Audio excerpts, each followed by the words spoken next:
Bonjour à tous, mon nom est Martin Ouellette. Bienvenue au Bulletin des régions. Cette semaine, on va faire le point sur les actualités dans les régions de Lanaudière et du centre du Québec. Et on va également vous présenter des reportages qui proviennent de partout au Québec grâce à la collaboration des télévisions communautaires associées à Cogeco. Bonne émission.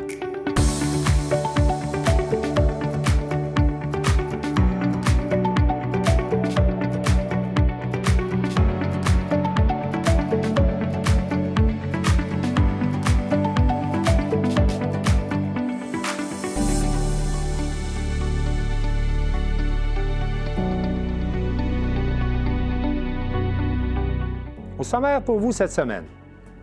À Montjoly, l'organisme Les Bourgeons de la Métisse vient en aide aux personnes aînées depuis 40 ans.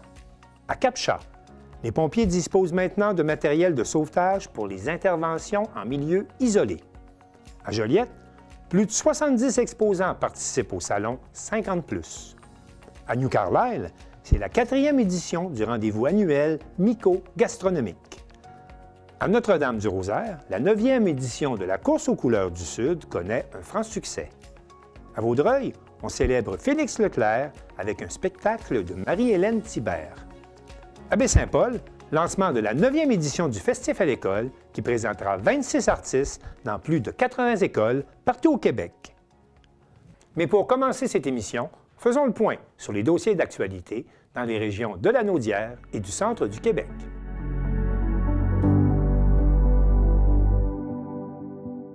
J'accueille maintenant Daniel Yvon de CTRB dans la région de Lanaudière, ainsi que Jacob Kenville, qui lui est au centre du Québec, plus précisément dans la région de l'Érable. Monsieur, madame, bonjour. Bonjour. Bonjour, Martin. On va commencer tout de suite avec Daniel Yvon. Daniel, l'état des ponceaux sur l'autoroute 40 dans votre région là, sème beaucoup d'inquiétudes. Oui, ça l'a fait encore la manchette nationale hier quand il y a eu une étude qui a prouvé qu'il y avait encore presque 40 ponceaux sur un kilométrage d'environ 10 km entre Lanoraie, Lavaltrie et Berthierville. C'est cet endroit-là, si on se rappelle cet été, au mois d'août, on a eu justement une alerte générale, on pourrait dire une fermeture complète de l'autoroute et ça crée beaucoup de choses. Donc justement, à l'écran, qu'est-ce qu'on vous montre? C'est le trafic qu'on peut avoir à la sortie d'autoroute, mais imaginez-vous que vous avez une autoroute complète fermée parce que c'est le lien entre Montréal et Québec, Trois-Rivières, Québec. La problématique qu'on a beaucoup dans le coin ici, c'est qu'on est comme enclavé entre le tunnel, si on veut dire le tunnel Louis-Hippolyte à Montréal, qui est un lien pour faire de la rive nord à la rive sud, et on parle aussi du pont de Trois-Rivières qui est en réparation, qui est quand il y a un accident, quand c'est fermé, ça fait un autre lien, rive nord, rive sud, qui devient fermé, qui devient non accessible, que les gens se trouvent à prendre l'autoroute 40. S'ils veulent aller à Québec, c'est correct, ils continuent, mais si dans leur objectif est de traverser sur la rive sud, on pourrait dire, sont coincés. Qu'on s'est retrouvé avec justement ce ponceau-là au mois d'août, quand il y a eu l'alerte, quand il y a eu la réparation d'urgence, on a eu la chance de pouvoir aller se promener directement sur le terrain. Là. C'est assez exceptionnel par le ministère des Transports. Mais Daniel, on ne peut pas aller voir ça. Oui, dites-moi, Daniel, là, il y a quand même plusieurs ponceaux qui sont à refaire. Est-ce qu'on sait qu'est-ce qui va arriver chez vous dans les prochaines semaines? Bien là, présentement, il y a presque 40 ponceaux qui sont classés E, qui sont à être refaits. Bien, il faut avoir les sous ne sont pas faits. Il faut qu'il y ait de la planification. Et on a l'impression ici que c'est fait quand ça coupe, on le répare, puis quand on attend tout le temps la dernière seconde où on attend qu'il y ait des catastrophes pour faire cette réparation-là. Et ça a des incidences parce qu'on parle de l'autoroute 40, mais il y a beaucoup, beaucoup de trafic. Et quand on fait des déviations, on s'en va sur la 138. On a eu justement, on vous a présenté un reportage qu'il y a eu des manifestations pour faire entretenir la route 138. Parce qu'elle est en très mauvais état, il faut le dire aussi. La 138, c'est pas mieux que la 40 chez vous, la 138. Là. C'est ça, la 40, puis c'est non carrossable et c'est la route verte, c'est censé être le chemin du roi et c'est très dangereux en qualité de route, là. Il y a eu des manifestations au mois de septembre pour ça. Puis ça crée aussi des désagréments au niveau des citoyens. Tu sais, voir passer tu sais, de la circulation, je sais pas dire, presque Oui. 24 heures sur 24, ça crée des embouteillages, ça crée plein de choses que c'est assez, comment qu'on pourrait dire, je dirais pas cacophonique, mais très pratique pour la région, là. On pourrait dire que le pire est à venir. Et non seulement vous avez des problèmes au niveau de la circulation routière, mais quand on regarde le traversier Sorel-Saint-Ignace-de-Loyola, ça ne va pas mieux non plus du côté du service de traversier.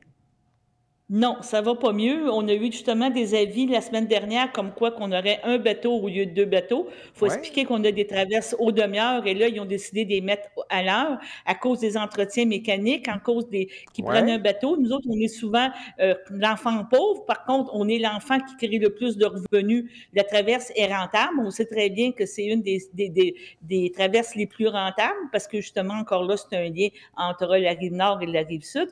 Et oui, les traversiers, quand ils ont besoin de traversiers pour aller ailleurs, on parle de Tadoussac, tantôt on parlait de l'île aux Courtes, des choses comme ça, oui. bien, ils prennent un bateau de Berthier puis ils l'envoient ailleurs. Donc, ça crée encore là de la congestion.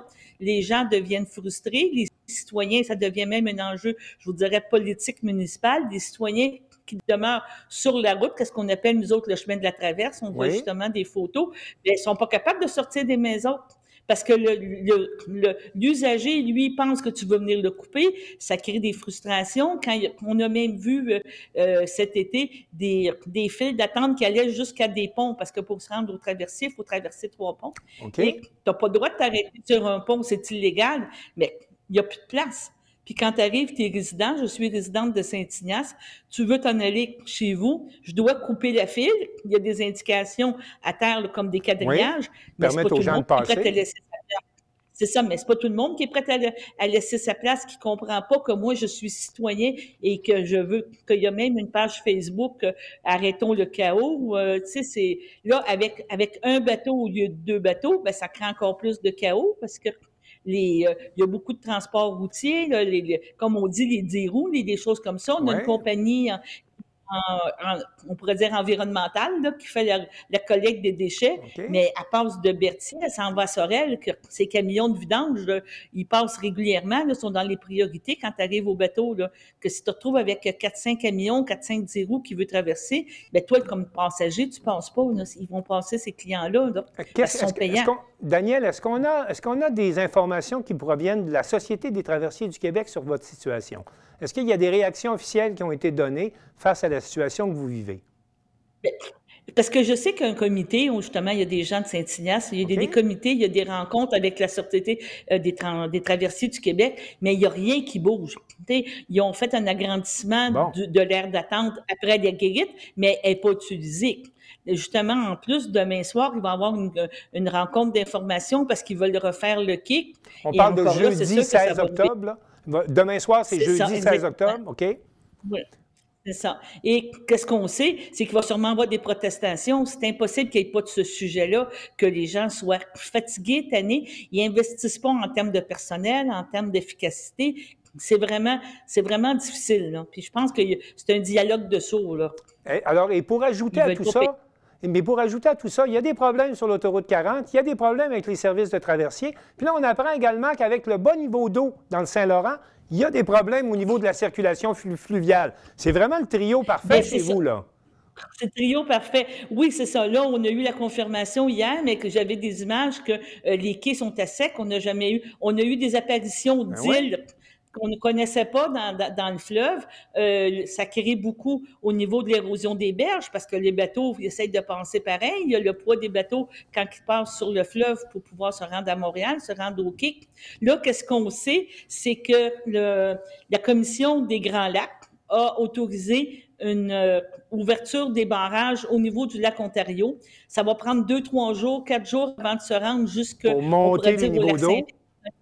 Pour monter les niveaux d'eau d'environ un 12 pouces, quand on parle de 23 cm, mettons un 10-12 pouces, ça va être temporaire, c'est sûr que à la longue, ça va s'évacuer dans le lac Saint-Pierre, mais on pense qu'au moins, ça va permettre aux propriétaires de bateaux, de pontons, de choses, de pouvoir sortir leurs bateaux, là, de pouvoir avoir accès au fleuve pour qu'on puisse arrêter la navigation, on pourrait dire, estivale, là, parce que c'est une grosse problématique. Les bateaux ne peuvent pas être sortis, des choses comme ça, que c'est une mesure d'urgence, une mesure temporaire. La sécheresse qu'on a eue, les quais vont pouvoir être accessibles, les choses vont pouvoir être accessibles, puis on va pouvoir sortir les bateaux pour... Souhaitons-le, Daniel, et souhaitons que 1, 2, 3 problèmes qui concernent toute la circulation à différents niveaux, espérant qu'il y aura des solutions. Si vous permettez, on va aller rejoindre Jacob Quenneville, qui, lui, est dans la région de l'Érable. Jacob Quenneville, bonjour. Bonjour. Jacob, il y a une grosse question par chez vous là, qui concerne la nouvelle usine de l'acéricole, de la coopérative acéricole La Citadelle. De quoi s'agit-il exactement? Oui, effectivement, Martin.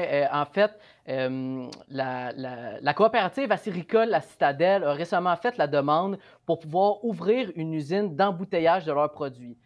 Cependant, il y a énormément de délais administratifs présentement par rapport à ce dossier chaud-là. Donc, ce qui pourrait se produire, en fait, c'est que l'usine s'implante au Nouveau-Brunswick. Ce qu'il faut comprendre, c'est que c'est un dossier, dans le fond, c'est un dossier d'une valeur d'environ 40 millions de dollars. C'est beaucoup d'argent. 40 millions de dollars, c'est énormément d'argent pour une grosse ville, mais encore plus pour une petite ville qui compte seulement 9 000 habitants comme Plessisville. Donc, si jamais ça devait arriver, ça serait une énorme perte économique pour la ville de Plessisville. Et comment réagissent les gens de la communauté? Oui, bien, effectivement, c'est sûr que c'est mal reçu par les gens de la communauté présentement parce que, dans le fond, évidemment, là, c'est un dossier qui pourrait faire fleurir le développement économique de Plessisville. Donc, c'est sûr que c'est mal reçu de leur côté pour le moment. Mais est-ce qu'on sait à quel endroit ça bloque exactement? Est-ce que c'est au provincial, c'est au municipal? À quel endroit on peine à obtenir des permis pour aller de l'avant? Bien, justement, présentement, la table des MRC du Centre du Québec va mettre de la pression au gouvernement provincial pour qu'il puisse s'impliquer dans le dossier le plus rapidement possible pour pouvoir essayer de faire déboucher le dossier là, le plus rapidement possible. Parlons maintenant d'un autre dossier. Il y a l'humoriste Philippe Laprise qui s'implique et qui crée une fondation pour lutter contre les troubles du déficit d'attention. Pouvez-vous m'en dire plus long? Ben oui, effectivement, le 3 octobre dernier, vendredi 3 octobre dernier, avait lieu un focus show à la polyvalente. Un focus show. Le nom est bien choisi pour un déficit d'attention quand même. Absolument. Un focus show, en fait, ce que c'est que c'est un regroupement d'humoristes qui vont venir faire justement un spectacle dans une salle, dans une ville. Donc, c'est exactement ce qui s'est produit. En tout, là, on pouvait compter environ 10 humoristes qui sont venus justement faire un spectacle au profit de la Fondation Philippe Laprise qui, eux, luttent pour les symptômes du TDAH et qui veulent promouvoir, en fait, qui luttent pour les symptômes du TDAH. Et puis, au total, c'est 42 000 $ qui ont été ramassés en fonds et qui ont été remis à la Fondation Philippe Laprise. Et fait, en fait, intéressant, c'est une entreprise de Plessisville qui était l'organisateur principal, Plessitech. Dites-moi, l'humoriste Philippe Laprise ne se cache pas non plus qu'il souffre de déficit d'attention. Non, effectivement, à de nombreuses reprises, il a fait des sorties médiatiques comme quoi il était atteint de la maladie et que c'était quelque chose qu'il avait appris à vivre avec tout au long de sa vie. Mais c'est vraiment sa manière à lui de pouvoir redonner à la population en créant justement cette fondation-là. Et c'est un gars de chez vous, Philippe Laprise? Oui, c'est du Centre du Québec, exactement. Donc, c'était vraiment important pour lui de pouvoir redonner à la place où il vient. Jacob Quenneville, merci. Parlons maintenant un peu des élections municipales, parce que ça s'en vient, c'est le 2 novembre prochain. Et là-dessus, je vais demander à Daniel Yvon. Daniel, ça se présente comment dans la Naudière, les élections municipales? Est-ce qu'il y a des points chauds à surveiller? Oui, il y a des points chauds. C'est toujours intéressant de suivre les élections municipales, provinciales et fédérales. Et nous, ici, entre autres à la NORAD, je vais vous parler un petit peu des candidats de la mairie qu'on couvre un petit peu plus. Mais à la mairie de la NORAD, c'est deux équipes complètes qui se présentent une contre l'autre. Donc, André Villeneuve et le maire sortant. Il a été longtemps un député. Il a déjà été maire, il est devenu député provincial et aux dernières élections en 2021, il s'était représenté pour être maire et il avait gagné quand même haut la main. Il se représente avec son équipe, mais une conseillère municipale de son équipe, de son conseil de cette année, se présente à la mairie contre lui. Donc, on se retrouve vraiment avec, je ne vais pas dire 6 contre 6, là, c'est vraiment 6 conseillers, un maire. Une vraie bataille électorale à Lanoraie. Une vraie bataille. Oui, une vraie bataille, c'est ça. Au niveau de Saint-Ignace, ben, c'est un petit peu différent. On a eu notre maire de Saint-Ignace qui était un maire sortant. Donc, il a décidé de ne pas se représenter après presque 38 ans de vie municipale. Donc, c'était quand même assez normal. C'est normal, disons, qu'à un moment donné, tu veux passer la relève. Ben, après 38 ans, on le comprend, en tout cas, là. On comprend après 38 ans. Et là, c'est une ancienne, c'est ça. C'est une ancienne conseillère municipale, une conseillère municipale de l'équipe qui était en poste, qui se présente comme maire. C'est la première fois qu'une femme, une jeune femme qui se présente comme mairesse à Saint-Ignace de Loyola, et elle est contre un ancien conseiller dans les années 2010. Donc, c'est peut-être du vent nouveau aussi. À un moment donné, on parle beaucoup des jeunes qui se présentent, de l'implication des jeunes, et ça en de l'implication des femmes là. également. Là, on essaie de soutenir ça, oui. Directrice présentement de la polyvalente ici de l'école secondaire de la région. Elle était beaucoup impliquée au niveau des loisirs. En tout cas, c'est vraiment une belle candidature. Monsieur Deguise, qui se présente contre elle, est un ancien conseiller des années 2010 là, qui a décidé de faire le saut. Est-ce qu'il y a d'autres luttes à surveiller? Bien, moi, je vous dirais, oui, c'est Saint-Cuthbert qui est un petit peu particulier. Saint-Cuthbert, c'est un petit village de pas près de 2000 habitants. Il y a une contestation encore là au niveau de certains conseillers, mais au niveau du maire, et celui qui se présente contre le maire sortant, Richard Bonibard, M. Gingras, a attendu à 4h28 pour se présenter, pour mettre sa candidature, parce que pour lui, c'était inconcevable qu'il n'y ait pas quelqu'un contre le maire. Donc, c'est une forme de démocratie pour lui. C'est important que les gens qui sont pas contents de l'administration puissent avoir une façon de voter pour ou contre qu'est-ce qui s'est passé. Nous, on estime aussi que M. Bellemare est en bonne position. M. Gingras, c'est un nouveau résident de la municipalité. Il n'a aucune expérience en politique municipale. C'est son slogan, c'est « Occupez-vous de vos affaires », oui, mais il dit « Moi, je connais rien, je vais apprendre. Qu'est-ce que c'est bon, l'expérience versus l'inexpérience », disons, on pourrait dire ça. Mais ce qu'on comprend, c'est qu'il ne voulait pas que le maire soit élu par acclamation. C'est ça, exactement. Sa prémisse, c'était ça. Que c'est à suivre. Même dans cette municipalité-là, on parle de faire un gros débat. C'est encore en discussion avec 10 personnes un jeudi soir. Ça peut être un petit peu ardu. À un moment donné, il faut contester, oui, il faut présenter, mais il faut avoir aussi quelque chose qui se fait dans le respect. On a été approché pour suivre ça, mais il y a 10 candidats. Là, si on parle de tous les conseillers, plus le maire qui se présente, ça fait beaucoup de monde dans une soirée et on ne veut pas non plus que ça devienne une chicane, là, ça devienne une bataille. Oui, une véritable foire d'empoigne. C'est ça. Jacob Quenneville, de votre côté, là, comment ça se présente, les élections municipales dans le centre du Québec? Oui, dans le centre du Québec, donc il va y avoir une course à la mairie dans 4 municipalités au total. Donc, à Plessisville, il va y avoir un duel entre Marc Gendron et puis Marc Morin. À Princeville, c'est le maire sortant, Gilles Fortier, qui, lui, va affronter Raphaël Guérard et un participant de dernière minute, Martin Sévigny. Et fait intéressant, à Princeville, c'est la première fois en 20 ans qu'il y aura une course à la mairie. Bon. Donc, à Saint-Ferdinand également, le maire Yves Charlebois, là, lui, est opposé à Jean Bernier et à Audrey Ouellette. Et à Sainte-Sophie d'Halifax, le maire sortant, Christian Daigle, lui, est défié par Billy Dubois. De votre côté, Daniel, est-ce que dans la Naudière, il y a beaucoup d'élus par acclamation? Oui, il y a quand même eu des élus par acclamation. On parle de l'île du Pas, qui était le maire Goyette, qui a bien été connu parce qu'on a parlé justement de zones inondables. Il est rendu presque un porte-parole. Je m'en ai dit aussi bon que les scientifiques quand on parle de déterminer les zones inondables. On a fait beaucoup de reportages avec lui. Et Alain a été réélu par acclamation et c'est son deuxième mandat. Et au niveau de Sainte-Geneviève, c'est un vieux routier, Robert Puffal, qui a été conseiller et ça va être son deuxième mandat comme maire qui a été réélu sans opposition. Par On acclamation. espère que ça va être par acclamation. Et nous, contrairement, je ne sais pas si dans d'autres endroits, mais au niveau de la MRC, bien, ça sera seulement au mois de novembre qu'on va élire le préfet. Donc, c'est la table des préfets, pas les préfets, mais la table des maires des 15 municipalités qui s'élisent entre eux autres un préfet. Donc, on ne sait pas comment ça peut donner parce qu'il y a quand même d'autres municipalités dans la région. On parle de la Valtrie, Oui. qu'on couvre moins parce que c'est moins notre région, mais le préfet venait de la Valtrie, mais il est en élection. Que ça va être lui après, on ne sait pas. À suivre. Et de votre côté, Jacob, ce qu'on retient, c'est 4 élections dans le centre du Québec, puis il y a d'autres villes où on a été élu par acclamation. Exactement.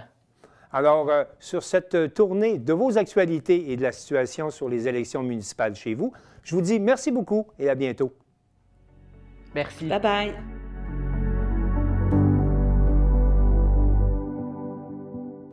À Montjoly, l'organisme Les Bourgeons de la Métisse aide depuis 40 ans les personnes aînées ainsi que les personnes en perte d'autonomie à demeurer dans leur domicile. Marc Després, de la télévision de la Métisse, nous en dit plus long. Alors, les Bourgeons de la Métisse qui célèbrent un beau 40e anniversaire. On a vu une belle panoplie de gens qui ont accepté l'invitation. Donc, sûrement que ça fait plaisir. Ça fait vraiment plaisir. Quand on organise ça, on n'a pas toujours le pouls de qui peut venir puis qui va venir, mais on voit l'importance que les Bourgeons de la Métisse ont dans notre belle région.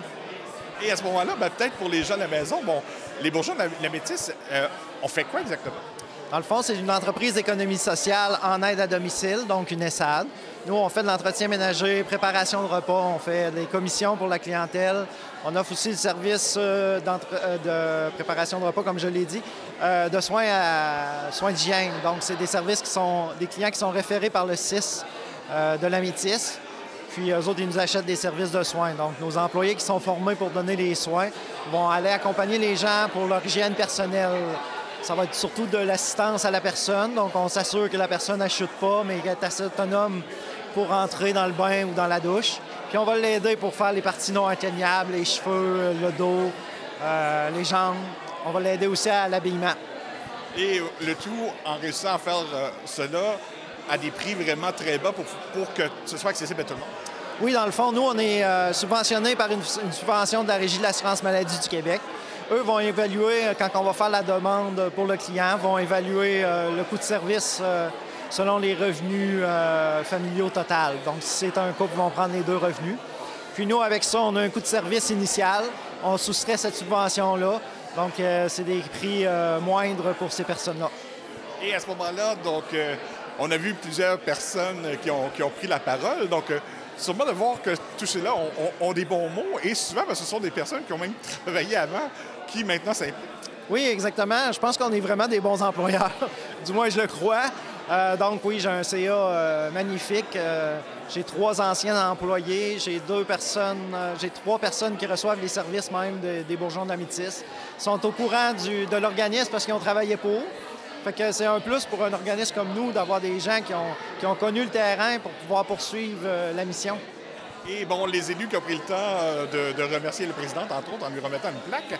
Il y a d'autres plaques qui seront remises aujourd'hui. Oui, dans le fond, nous, moi, je suis directeur général depuis 3 ans, malgré que ça fait 28 ans que je suis ici au Bourgeons de la Métisse. J'ai été adjoint pendant l'autre période. Donc, pour souligner 34 ans de service de l'ancienne directrice, Mme Diane Vaillancourt, on a pensé lui faire une petite surprise en lui préparant un petit spécial, là, une plaque commémorative pour ces 34 années passées ici. Parce que, s'impliquer, exister pendant 40 ans, on passe par toutes sortes de phases. Oui. Des transformations, des annonces, des pandémies même, on a tout connu. Mais c'est la beauté de notre entreprise. On a su s'adapter. Vous savez, le jour où M. Legault a annoncé que tout le monde arrêtait de travailler, ça nous a touchés aussi. Le lundi, on mettait à pied presque tous nos employés. Le lendemain, on devenait essentiel, on les rappelait tous. Fait qu'on a su s'adapter au cours de ces 40 années-là. C'est sûr que le réseau de corporation des ESAD nous aide beaucoup. C'est une grosse équipe, une grosse machine. On est une centaine d'entreprises d'économie sociale au Québec. Puis ils ont une équipe formidable. Là. Ils sont toujours là pour nous soutenir. Et il y a combien d'employés et pour combien de personnes ou utilisateurs présents? Présentement, on est autour de 48 employés, 550 clients environ pour 40 000 heures de service par année. Donc, on a une liste d'attente, malheureusement. J'aurais besoin de 10 employés de plus. Ça serait vraiment... Oui, l'invitation est lancée. Puis, j'en profite aussi pour vous dire qu'on a une demi-journée porte ouverte jeudi, le 2 octobre, ici à nos locaux, de 13h à 16h. Fait que ceux qui veulent venir nous découvrir qui on est, parler avec l'équipe ici en place ou simplement venir prendre un petit café ou une petite galette, on va être là pour les accueillir. Et qu'est-ce qui démarque les bourgeons de la Métisse à ce moment-là? C'est les employés, les aides à domicile sont exceptionnels. J'ai pas d'autres mots. Ici, nous, on s'efforce de trouver les meilleurs matchs pour tous nos clients. On rencontre nos clients éventuellement, puis on sait, à force de leur parler à toutes les semaines, on les découvre. Fait qu'on sait un peu quel employé matcherait le plus avec la clientèle. Mais aussi, c'est la formation. On forme nos employés. Ils ont de l'empathie. C'est pas donné à tout le monde d'aider les autres. De faire de l'entretien ménager 5 jours semaine, c'est pas de quoi qui est facile non plus. Mais on fait tous nos efforts pour les former, les préparer et les encourager. On agit quasiment comme des psychiatres ici. Ils peuvent venir nous voir, nous rencontrer, discuter avec nous autres. On est super compréhensifs. On a beaucoup de mamans monoparentales qui travaillent pour nous aussi. On gère les absences pour maladies d'enfants. Et on est très adaptatifs. Est-ce que ça prend un âge minimum à ce moment-là pour pouvoir bénéficier des services des bourgeons? Ici, c'est sûr que notre mission, à 87 % on dessert les 65 ans et plus. Pour les moins de 65 ans, il faut une référence du 6. Il faut avoir un problème de santé majeur. Mais sinon, toute personne de 65 ans et plus, puis je les encourage à faire le pas déjà, même s'ils ne ressentent pas le besoin, pour du moins être sur la liste d'attente là, qui peut prendre de 6 mois à 1 an avant d'avoir des services. Fait que si on ne peut pas attendre d'être malade, c'est ça que je dis à tout le monde. Attendez pas de ne plus être capable de faire votre entretien ménager pour demander les services parce que vous ne pourrez pas nécessairement les avoir tout de suite.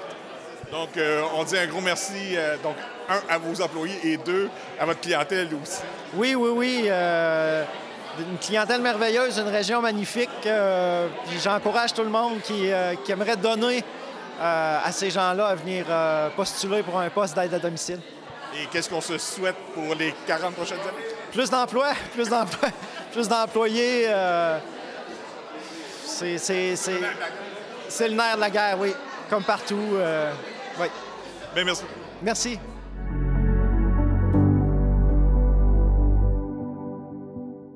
À Cap-Chat, les pompiers disposent maintenant d'équipements adaptés pour intervenir dans les milieux isolés. L'équipe de la télévision de la Haute-Gaspésie nous précise de quoi il s'agit. C'est avec une grande fierté et beaucoup d'émotion que je me tiens devant vous aujourd'hui afin de souligner l'inauguration officielle du matériel de sauvetage hors route de notre précieuse caserne 37. Pour nous, c'est une grande étape parce que ce travail-là a débuté il y a 6 ans avec mes collègues Jean-François Cameron et Stéphane Dumont. Donc, c'est 6 ans de travail, d'acharnement pour réussir à amasser des fonds et pour monter un projet afin de mobiliser toute la communauté autour de cet événement. Donc, pour nous, là, c'est la finalité d'un grand projet. Cette acquisition marque une avancée importante dans notre capacité à assurer la sécurité de notre population en toutes circonstances et sur tous les terrains. Cet équipement-là va nous permettre d'aller faire du sauvetage en milieu isolé, donc en arrière-pays ou dans des endroits qui ne sont pas accessibles via les chemins réguliers. Donc, on a choisi qu'est-ce que ça nous prenait, nous, pour nos conditions climatiques puis nos situations d'intervention. Fait que là, on a sélectionné tous les équipements qui étaient adéquats pour pouvoir intervenir là, dans notre région. Bien, on a acheté, premièrement, on a magasiné pour le 4 roues, qui est un 4 roues que l'hiver, on met des chenilles dessus. Fait qu'ensuite de ça, notre remorque là, est équipée pour l'été avec des roues. Mais l'hiver, il y a des skis qui s'installent dessus. Notre motoneige, c'est juste pour l'hiver, mais c'est toujours bon de partir les 2 véhicules ensemble pour avoir un backup. Des fois, il pourrait arriver que le 4 roues n'est pas capable de traîner la remorque, puis on pourrait le changer pour le mettre sur le skidoo là, sur place. Bien, la remorque, premièrement, elle nous sert à amener tout notre équipement. Donc, tout est à bord. On arrive sur place, on sort les équipements, puis la remorque devient notre PC, notre poste de commandement. Donc, à l'intérieur, il y a des tables génératrices. On peut avoir du café, on va se chauffer, on va s'éclairer. Puis c'est là que les décisions puis les stratégies vont s'établir là, sur place. Le bateau, c'est le Yuma 17. C'est un bateau qui est fait au Québec. Celui-là, on peut le déplacer sur les glaces aussi. Donc, il est conçu pour ça. À ce moment-là, quand on va embarquer sur les glaces, on va s'installer 4 sauveteurs à bord, puis on va le pousser là, comme une trottinette un peu, là, puis on va s'en servir pour rester sécuritaire. On va s'ancrer dessus. Puis ensuite de ça, quand on retombe dans l'eau, bien, on rembarque, puis on part avec le moteur. Donc ça va nous permettre d'intervenir 4 saisons en toute situation. Alors l'implication, c'est quand ils sont venus me voir et me dire « Hey, on a fondé une association des pompiers, on veut ramasser des sous pour acheter l'équipement, vous aider à la ville, à acheter l'équipement. On pourrait faire ça en partenariat parce que financièrement, la ville de Cap-Chat a une limite. Alors nous autres, on a embarqué là-dedans, on nous a donné une lettre d'appui et là, le projet a commencé. Et ça a commencé assez rapidement. Ils ont commencé par aller voir des commerçants. Ils ont eu l'appui des commerçants. Ils ont eu des sous donnés par les commerçants et les gens de la municipalité. Il y a eu des activités, des soupers, des dîners, comme il disait tout à l'heure. Et là, les gens, à ma grande surprise, ils ont embarqué 100 000 à l'heure là-dedans. Et là, ils ont commencé à ramasser des sous. Et là, ça a grossi, ça a grossi. Ils ont fait l'acquisition d'équipements. Ils ont suivi des formations. Au début, on n'avait pas d'agents préventionnistes. On a engagé un à la demande des gens de la caserne 37. Ce jeune homme-là est allé se faire former, il est retourné à l'école, il a eu sa formation, il a été accrédité il n'y a pas longtemps. Alors, on peut dire que la caserne 37 de Cap-Chat est en pleine effervescence, puis dans le fait de commencer, c'est le début. La suite, mais là, c'est ça fait construire une nouvelle caserne pour accueillir tous ces équipements-là, plus sécuritaires. Alors, il y a un projet qui sort en septembre. Alors, on va appliquer là-dessus, espérant que le gouvernement va nous aider là-dedans. Après tous ces mois de travail, nous avons donc réussi à amasser un montant total de 90 000 $ en 1 an et demi. Ce montant représente 84 du montant total du projet, ce qui est, selon nous, incroyable pour une petite communauté comme la nôtre. Nous souhaitons donc prendre le temps de remercier chacun des partenaires du projet, un par un. Afin de reconnaître votre implication, nous avons l'honneur de vous dévoiler l'affiche de remerciements qui sera exposée en 2 exemplaires, soit une ici même à l'Hôtel de Ville, ainsi qu'une à la halte routière de Cap-Chat, pour marquer cette preuve de solidarité à tout jamais. C'est un événement extrêmement spécial au niveau de l'association, au niveau du service incendie de la ville de Cap-Chat, avec tous ces nouveaux équipements-là, donc qui vont augmenter l'offre de services pour le sauvetage en milieu isolé. Donc, effectivement, c'est une grande journée là, pour la communauté de Cap-Chat. On met beaucoup d'efforts donc dans le recrutement de nos pompiers, et aussi on a beaucoup remarqué de jeunes là, entre 18 et 30 ans là, qui s'établissent dans la région puis qui viennent nous voir au service incendie et voient aussi donc tous les nouveaux équipements, tout ça. Donc, c'est un grand pouvoir d'attraction là, pour notre service incendie. Ça va aussi augmenter donc le niveau de sécurité, je pense, à nos citoyens et tous les gens qui pratiquent des sports comme le VTT, la motoneige ou le ski, ou même les gens personnellement dans leur chalet ou les choses. Donc, ils arrivent des fois des petits problèmes de santé ou des petits accidents ou des avaries. Bien, nous, ça nous permet à ce moment-là d'être de plus efficace et plus rapide à intervenir avec des équipements à la fine pointe. Parce que dans le fond, notre but de tout ça, nous, c'est de faire la coordination avec nos différents partenaires qui sont la Sûreté du Québec et les ambulanciers. Amener les ambulanciers rapidement à la victime et après ça, de ramener cette victime-là le plus rapidement à l'ambulance de façon sécuritaire et qu'il soit transporté rapidement au centre hospitalier. Ce que nous célébrons aujourd'hui, c'est plus que des équipements de travail. C'est un exemple inspirant de ce que nous sommes capables d'accomplir ensemble. À Cap-Chat, nous sommes peut-être une petite municipalité de moins de 2500 habitants, mais notre détermination et notre engagement nous permettent de réaliser de grandes choses.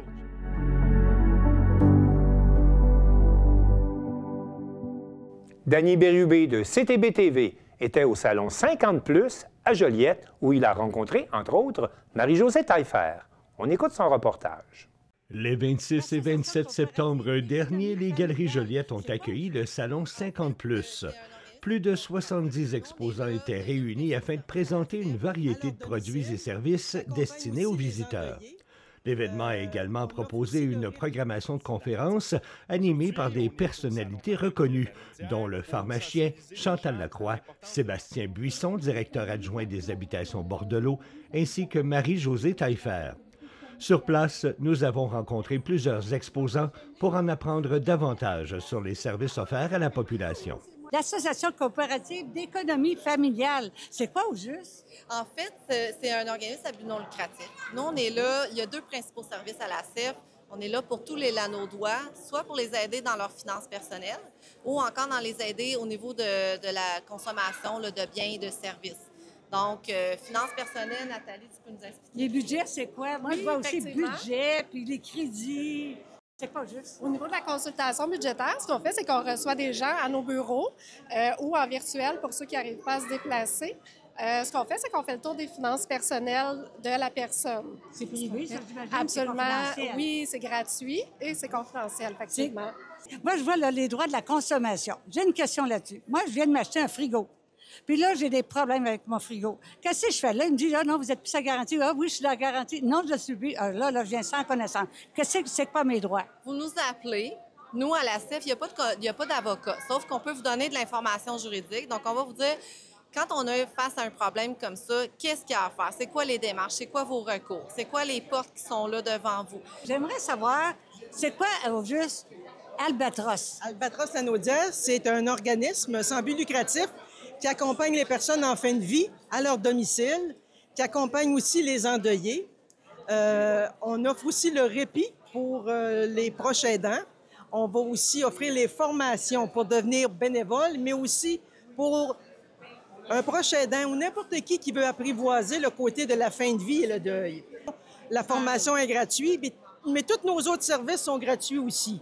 Donc, que ce soit le service à domicile pour l'accompagnement fin de vie, on a des bénévoles à l'hôpital de Joliette, au nouveau centre de palliatif.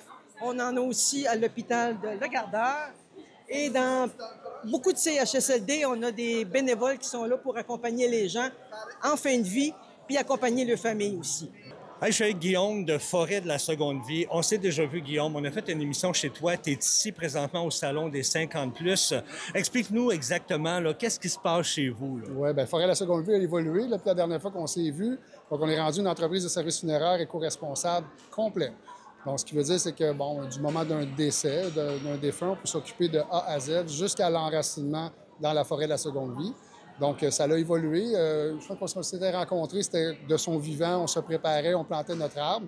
Maintenant, bien, même lors d'un événement qui est fatal, hein, on va tout y passer, malheureusement, bien, on offre justement cette alternative-là écologique, de l'ex-générationnel aussi. Donc, 2 ans plus tard, on est rendu à plus de 200 familles arbres, concessions qui sont vendus, qui sont enracinés sur l'ancien terrain de golf.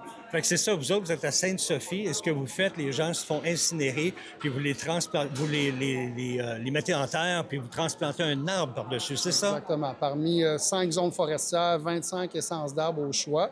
Mais oui, on est un service funéraire complet, comme on connaît chacun dans son petit coin, dans son patelin, mais on a créé nous-mêmes notre propre service funéraire éco-responsable. J'en ai profité également pour m'entretenir avec l'ambassadrice des réseaux de Clinique Lob, la seule et unique Marie-Josée Taillefer. Marie-Josée Taillefer, bonjour. Bonjour Dany, bonjour tout le monde. Marie-Josée qui est ambassadrice pour le réseau des Cliniques Lob. Oui. Ça fait-tu longtemps que vous êtes ambassadrice? Ça fait 8 ans, mais plus de 8 ans maintenant que je collabore avec le réseau des Cliniques Lob, mais ça fait, je dirais, l'âge de mon fils, 36 ans que je m'implique dans le monde de l'audition de toutes sortes de façons. Mais là, c'est vraiment plus actif parce que je trouve qu'on a besoin de parler de santé auditive. On a besoin d'avoir des soins une accessibilité plus grande aux soins de santé auditive. Donc, c'est un réseau qui regroupe différents professionnels dans le milieu de la santé, de la communication. Alors, c'est pour ça maintenant qu'on collabore ensemble. Et vous donnez des conférences comme ça régulièrement à plusieurs endroits? Oui, des conférences, que ce soit dans des salons, que ce soit dans des résidences auprès des personnes âgées, que ce soit même auprès du monde médical, les médecins qui ont besoin d'être mis à jour avec ces données-là, de toutes sortes d'associations, que ce soit des retraités, que ce soit l'association du diabète, plein de monde, parce qu'on a tous 2 oreilles, donc ça touche tout le monde. Exactement. Mais je vais vous ramener très, très, très loin avec vos enfants. Oui. Comment vous avez pris ça au départ quand on s'est rendu compte que les enfants avaient des problèmes de surdité? Ah, c'était pas une bonne nouvelle. Ça doit pas, Oh mon Dieu, non, ça bouleverse. C'est comme un virement de cap. C'est parce que, dans le fond, c'est ce qui nous fait peur.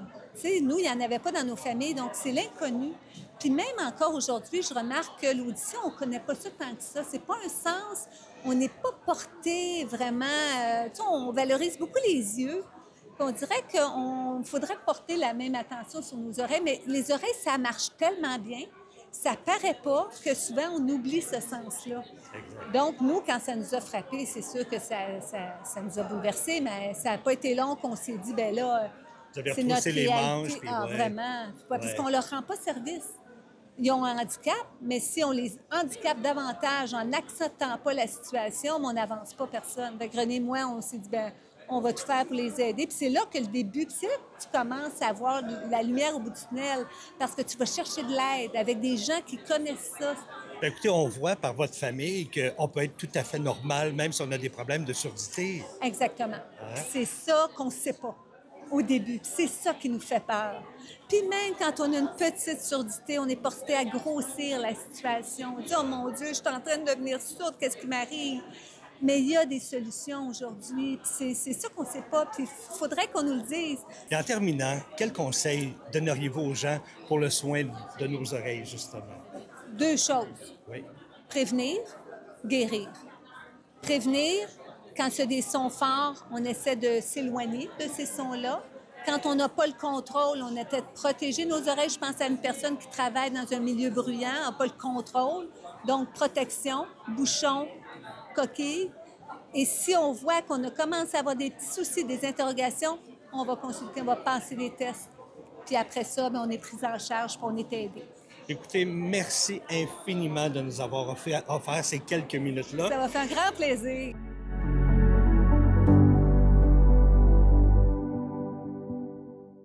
Il n'est pas rare que l'on associe champignons et gastronomie, et c'est notamment le cas à New Carlisle, où s'est déroulée la 4e édition du Salon mycogastronomique, nous rapporte Simon Thériault de Télévague.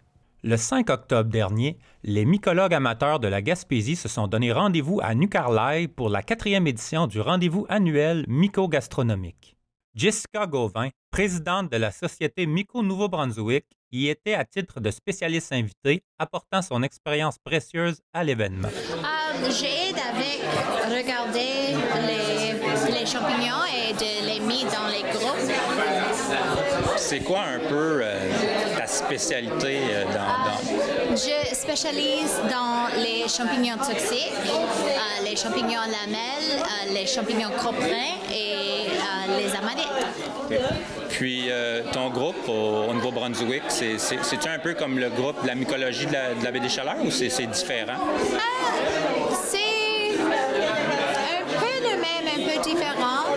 Moitié de notre groupe sont vraiment intéressés comme ramasser pour faire le DNA analysis, comme d'un angle scientifique, vraiment, et l'autre demi, c'est vraiment pour manger. Alors, Toi, tu connais pas mal toutes les variétés, la plupart des variétés des champignons? La plupart, pas toutes, il y a vraiment, vraiment beaucoup. Mais plusieurs, oui. Puis aujourd'hui, tu es sorti avec les gens en forêt, malgré la pluie. Vous êtes allé faire une cueillette? J'ai seulement sorti au bas des arbres, mais tous les gens sortirent dans la forêt. Puis les gens qui sont revenus ici avec leurs champignons, il y a des fiches d'identification. Toi, tu les aides un peu, tu leur donnes des conseils? Oui, absolument. Puis l'été qu'on a eu, qui a vraiment pas eu beaucoup de pluie, est-ce que ça peut influencer sur la pousse des champignons en forêt? Oui, absolument. Les champignons,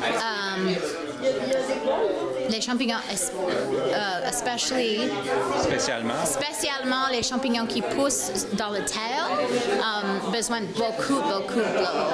Les champignons sont 90% l'eau, alors si ça pluie pas, les champignons n'ont pas de l'eau de faire des fruits. Est-ce que tu es souvent invité à ce genre d'événement-là dans la baie des Chaleurs? Ceci, c'est ma 3e année. 3e année? Yeah, ah, bon, j'aime beaucoup. Bon, ben, c'est bien, j'imagine tu vas revenir à la prochaine. Je suis hâte, oui. Qui dit rendez-vous mycogastronomique dit chef invité pour faire déguster des bouchées à base de champignons sauvages comestibles.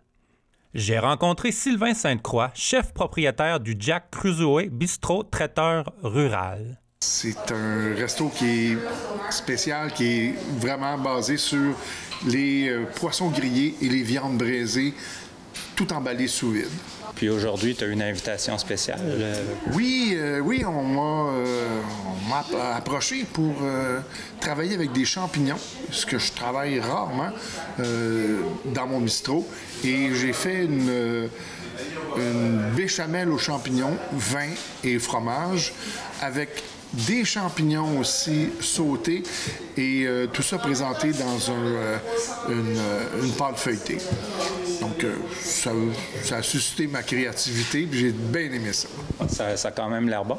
Puis, est-ce que tu es arrivé de bonne heure ce matin pour préparer ou il y a déjà des petites choses qui ont été préparées avant? Je vais t'avouer que je me suis levé à 4h30 ce matin. J'ai fait ma béchamel, mais mes pâtes feuilletées étaient déjà faites et puis mes champignons déjà sautés. Mais je suis arrivé à 8h. Donc, debout à 4h30 au bistrot pour faire la béchamel et ensuite m'en venir ici. Tu es prêt à attendre les gens pour la dégustation? Oui, mais ça, ils sont partis cueillir des champignons. Puis, regarde, j'ai juste à... Tout chauffe. J'ai juste à mettre une béchamel dans les pâtes feuilletées puis garnir de champignons grillés. Puis, les champignons, est-ce qu'ils sont fournis par le club de mycologie? Oui, super qualité. En plus, ça m'a été livré avant-hier. Belle présentation, des belles boîtes aérées, top qualité. Mais le gars s'appelle Mathieu, il est génial. Très, très beau produit. Moi, j'ai capoté sur la grosseur des champignons puis sur la qualité, la fermeté. Fait que, moi, je recommande ça d'emblée. Ah, c'est super, les gens ils commencent à arriver, fait que j'imagine que ça va être bientôt pour la dégustation. Tout est chaud. Je vais laisser les gens décanter un petit peu, là, comme je fais dans mon resto aussi. Moi, la restauration, j'écoute beaucoup. Puis, quand les gens sont en train de débriefer, tu sers à rien. Ils sont en train de se parler et d'échanger. Quand l'atmosphère commence à baisser, là, c'est un signe, t'écoutes, puis là, c'est le temps. OK, là, ils n'ont plus rien à se dire. Donc, c'est le temps de se servir à manger. Mais ça, c'est la culture de la restauration.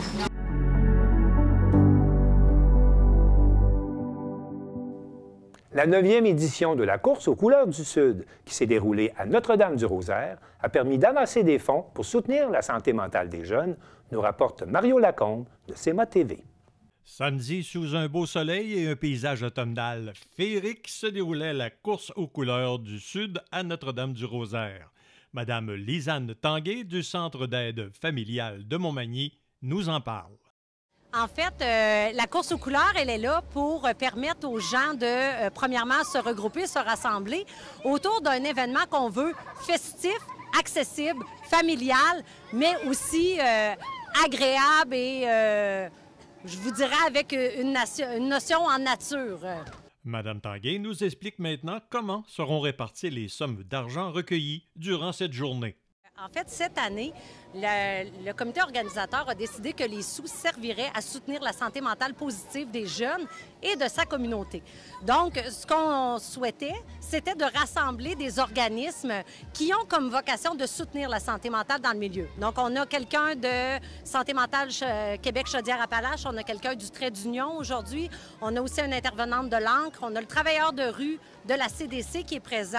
Et tous ces gens-là viennent pour parler de santé mentale positive avec les gens ici. Et l'argent qui va être amassé aujourd'hui, les surplus, les excédents, si on veut, vont être redistribués dans le milieu pour soutenir des activités qui permettent aux gens de se rassembler, un peu comme la course aux couleurs, dans un événement communautaire et pour permettre aux gens de tisser des liens, de développer des liens entre eux. En terminant, Mme Tanguay nous explique le fonctionnement de cette 9e édition de la course aux couleurs du Sud. Oui, en fait, on commence toujours par une période d'échauffement à 9h30 le matin. À 10h, on vient de le voir, a eu lieu le départ du 1 km. Puis ensuite, à 10h30, on va avoir le départ pour le 5 et le 10 km. Aujourd'hui, ce qu'on a prévu, en fait, c'est à 10h45, on va faire des Olympiades pour les jeunes parce que le 1 km, c'est davantage les enfants qui vont le faire. Donc, nos enfants reviennent sur le site après. On a les structures gonflables pour les amuser, mais on organise aussi, c'est avec l'aide des élèves de l'École secondaire Saint-Paul, des Olympiades pour les occuper. On a le service de cantine, donc ceux qui veulent rester, manger un hot dog, pain de viande, maïs. Aujourd'hui, les recettes de la vente de hot dog, entre autres, vont aller pour un voyage étudiant de l'école secondaire. Ils s'en vont à Pessamit rencontrer la communauté Innu. Donc, l'argent va servir aux jeunes pour ce voyage-là. Fait que c'est un peu ça. C'est très simple, en fait. C'est sûr que l'événement principal, c'est la course. Mais ce qu'on veut, c'est permettre aux gens de vivre une expérience positive, très simple, en communauté, en collectivité. Mario Lacombe à la course aux couleurs du Sud à Notre-Dame-du-Rosaire pour CEMA TV Information.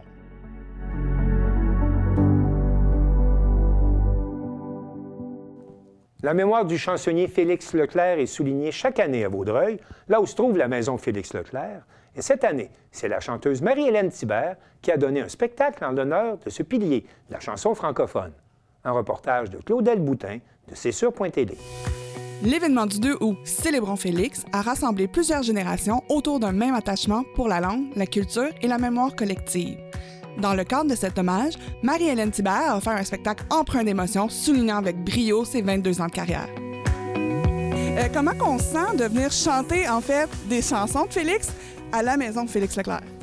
Bien, c'est un petit plus, hein, parce que moi, je fais un peu à travers le Québec en ce moment des festivals. Puis quand on m'a dit que je venais chanter à côté, juste à côté de la maison de Félix, bien, c'est sûr que pour moi, c'est un beau plus parce que je chante, j'ai toujours chanté du Félix. Donc, ça va être juste beau. Et il fait beau en plus, donc...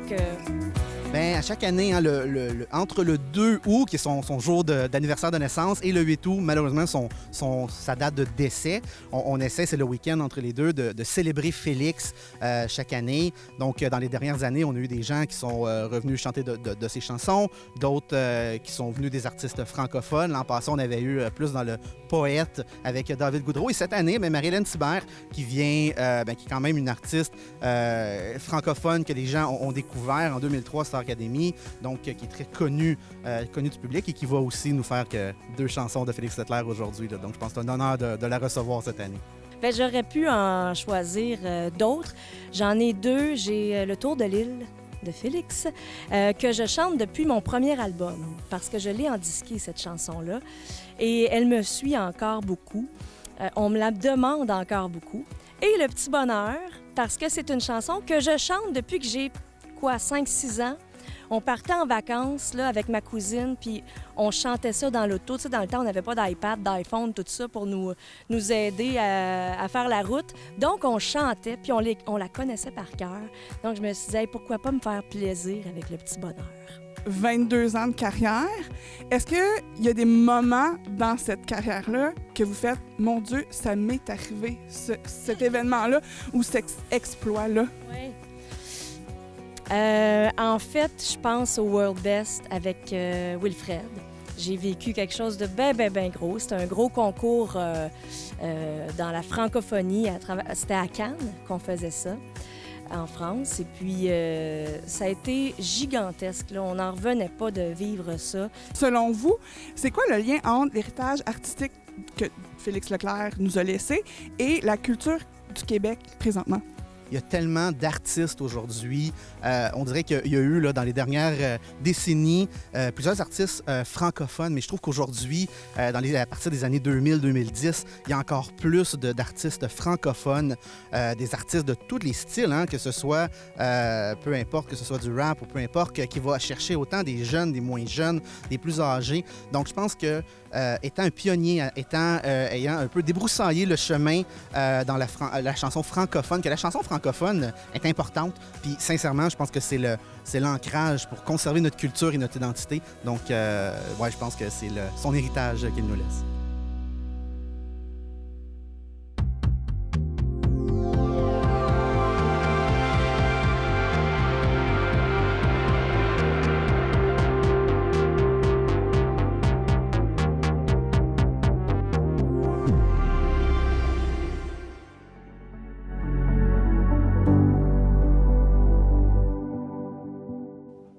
À Baie-Saint-Paul et partout au Québec, la 9e édition du Festif à l'école ira à la rencontre des écoliers dans pas moins de 16 régions administratives. Félix Chouinard, de TVCO, a rencontré l'organisateur en chef du Festif à l'école, Clément Turgeon. Le Festif à l'école s'apprête à connaître sa plus grosse année à vie. Pour sa 9e édition, le projet devrait visiter plus de 80 écoles à travers la province, tout en présentant 26 artistes. Un nouveau sommet pour le Festival École du Festif de Baie-Saint-Paul. On est là aujourd'hui pour parler du Festif à l'école, votre projet qui se déroule justement dans les écoles, puis qui cette année va connaître sa plus grosse année, si je ne me trompe pas. Oui, vraiment. Écoute, c'est notre 9e édition déjà, puis là, on se transporte là, partout au Québec. Tu sais, c'est pas la première fois qu'on fait une tournée un peu partout en province, mais là, on est vraiment, on va dans 16 régions administratives, plus de 80 écoles. Fait que, tu sais, le seul endroit où on va pas, c'est dans le nord du Québec. Puis éventuellement, on aimerait aller dans ce coin-là aussi. Donc, c'est ça, c'est 26 artistes au total qui vont faire 28 tournées. C'est principalement grâce à un soutien financier de près de 950 000 $ octroyé par le gouvernement du Québec que le projet est en mesure de prendre une telle ampleur cette année. Le partenariat qui s'échelonne sur 3 ans permettra aux équipes du Festif à l'école de limiter à 275 $ le montant exigé aux écoles participantes, mais aussi de pouvoir se projeter dans le futur.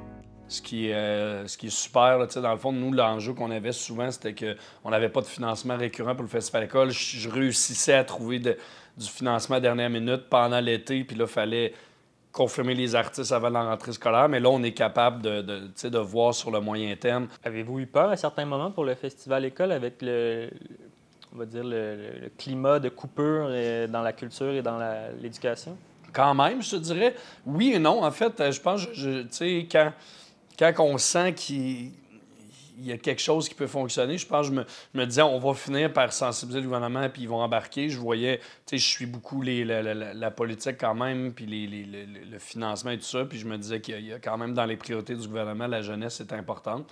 Mais on a quand même, effectivement, là, on a lancé quelques cris d'alarme dans les 2 dernières années en disant, là, on a quelque chose, on tient quelque chose. Il nous manque juste un financement récurrent. On ne demande pas non plus la lune. On demande juste ce qu'on a besoin pour mener à terme le projet.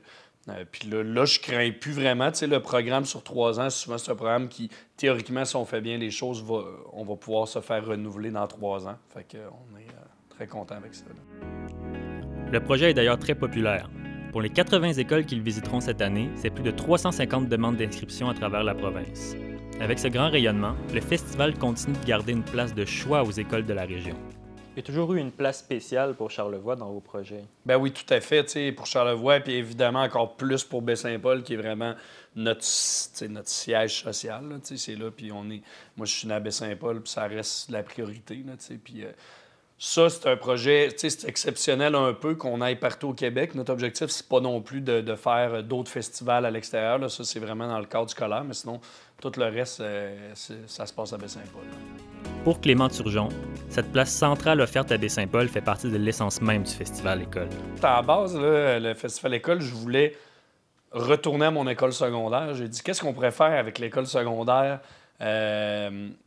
Écoute, on était des petits bums à l'époque. On s'est dit, comment on pourrait se faire pardonner? On va aller faire des spectacles avec les jeunes, puis on va comme redonner à l'école qui nous a vu grandir et tout ça. C'est parti juste de ça, puis c'était ça l'intention. Finalement, il y a eu commencé à avoir de l'intérêt dans Charlevoix, puis là, tranquillement, on s'est dit, OK, ben là, faisons-le partout, finalement. Les tournées sont déjà amorcées depuis le début de l'année scolaire et devraient se continuer jusqu'en juillet.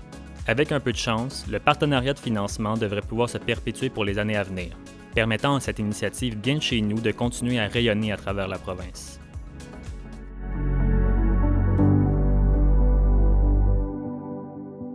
C'est tout pour le Bulletin des régions cette semaine. J'espère que cela vous a plu. Je remercie toutes les stations de télévision participantes et je vous dis à bientôt.